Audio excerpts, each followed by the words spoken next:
Nelės noras. Pamokos mokykloje pasibaigė.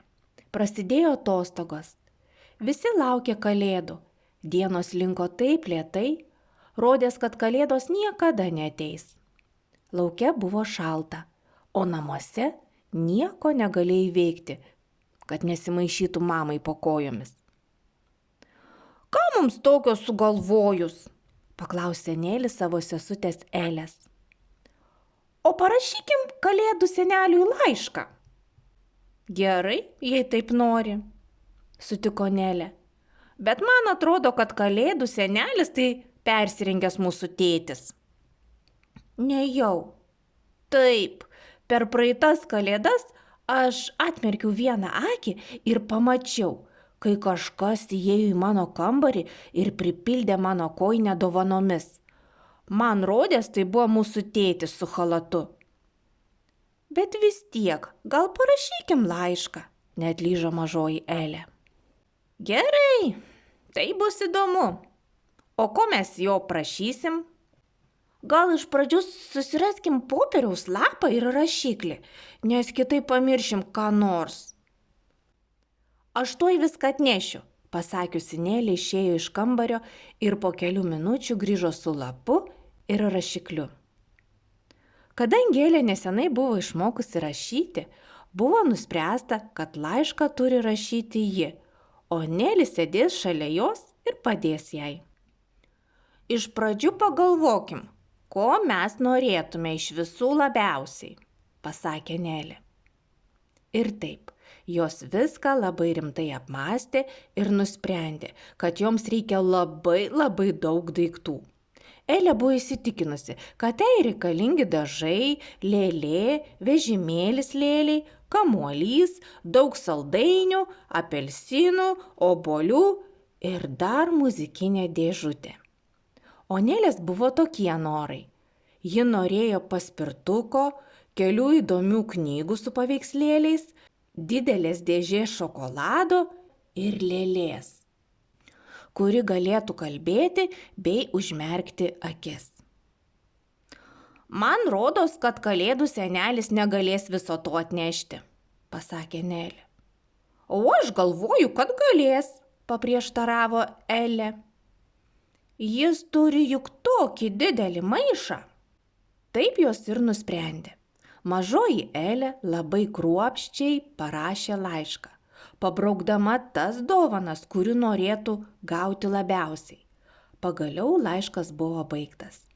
Nelė perskaitė jį, pradėdama nuo žodžio brangus kalėdų seneli ir baigdama žodžiais iki susitikimo. Po to ji tyliai atsiduso ir padėjo laišką ant stalo. Kas nutiko? Paklausė Elė.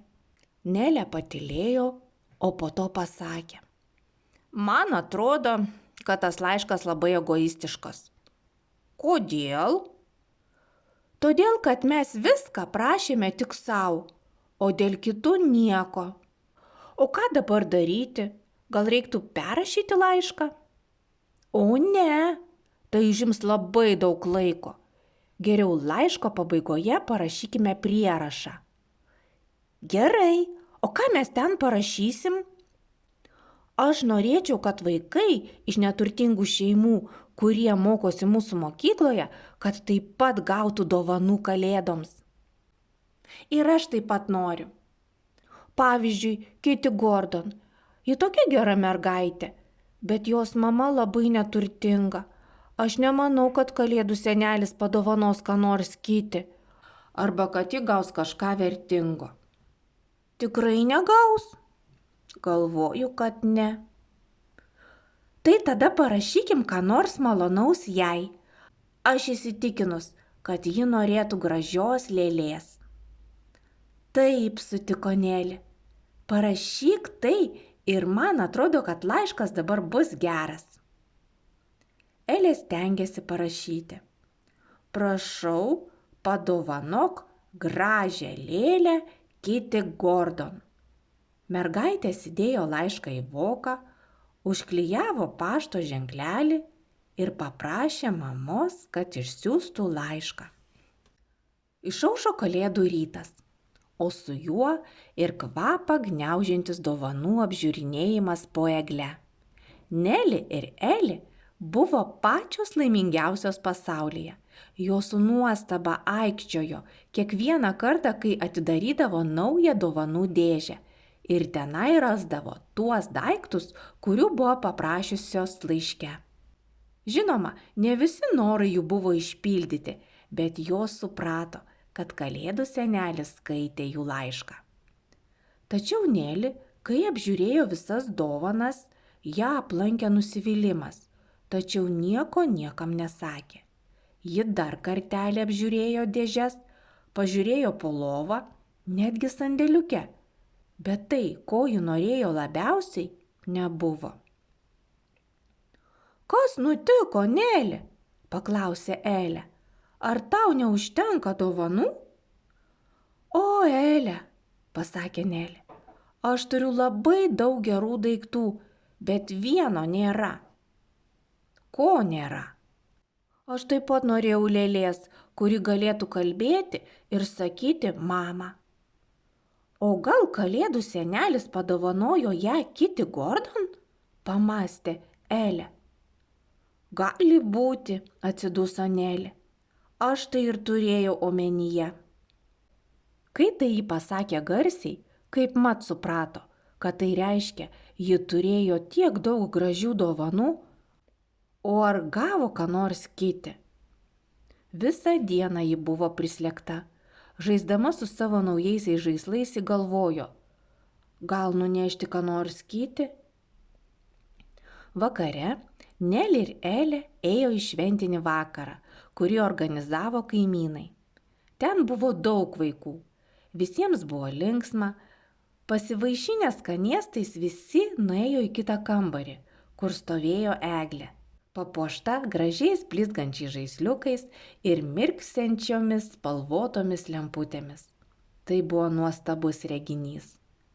Tačiau Nelės dėmesį patraukė graži lėlė, kuri su kitomis dovanomis gulėjo po egle.